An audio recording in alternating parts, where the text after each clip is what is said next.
the bride in white. She wore white to her wedding. They buried her in it 3 hours later. The morning sun blessed Chioma's wedding day with golden light. Her white lace gown shimmered as she stood beside Chukwudi in the village square of Amaezi, surrounded by dancing relatives and the thunder of talking drums. Everything was perfect until Ngozi arrived. She stood at the edge of the celebration like a shadow, her face twisted with something darker than grief. The music faltered. Everyone knew Ngozi had wanted Chukwudi for herself, had pursued him for 3 years before he chose Chioma. "Stop this ceremony," Ngozi's voice cut through the crowd. "That woman is a witch. She used dark medicine to steal him from me." Gasps rippled through the gathering. In their tradition, such accusations were sacred, serious. They demanded resolution. The elder, Iche Okonkwo, stepped forward, his face grave. "This is a serious charge, Ngozi. Are you certain?" "I swear it on my life," Ngozi hissed. The elder nodded slowly. "Then we invoke the oath of Miri Nzo, the sacred water. Both women will drink. The innocent will live. The guilty..." He didn't finish. Chioma's mother wept, but Chioma remained calm. She said, "Bring the water. I have nothing to fear." The clay pot was brought forward, blessed by the elder with ancient words. Ngozi drank first, her eyes locked on Chioma with burning hatred. Then Chioma lifted the cup to her lips. The liquid was cool, tasteless. "It is done," the elder declared. "We wait 3 days."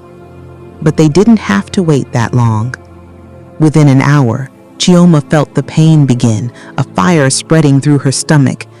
Within 2 hours, she could barely stand. At 3 hours, she collapsed in Chukwudi's arms, her white gown pooling around her like spilled milk.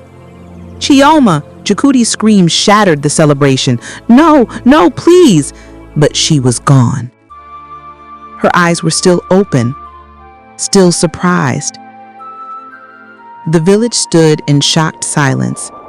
The sacred water had spoken. Chioma must have been guilty. But Chukwudi refused to believe it. "No," he said, his voice cold as stone. "Ngozi, drink again. Prove your accusation was righteous." "I already drank," Ngozi stammered, backing away. "Then you have nothing to fear. Drink!" The crowd began to murmur, closing in. Ngozi's eyes darted like a trapped animal. "Drink!" Chukwudi roared. Ngozi ran.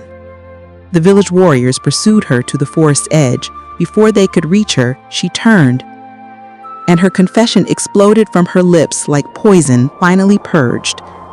"I poisoned the sacred water. Before the ceremony, I killed her. If I couldn't have him, neither could she." She drew a blade from her wrapper. Before anyone could stop her, she drew it across her own throat. They buried Chioma in her wedding gown, still beautiful, still young. They left Ngozi's body for the forest. 23 years have passed. Every year, on that cursed day, an old man visits a grave in the village cemetery. He wears a faded wedding suit that no longer fits his shrunken frame. He sits beside a headstone, speaking softly to a bride who never grew old, never bore his children, never held his hand through life's long journey. Chukwudi's hair is white now. His back is bent. But every year, without fail, he returns to the girl in the white dress. His wife for 3 hours, his grief for a lifetime. "Some loves," the villagers whisper, "death cannot end. Some sorrows, time cannot heal."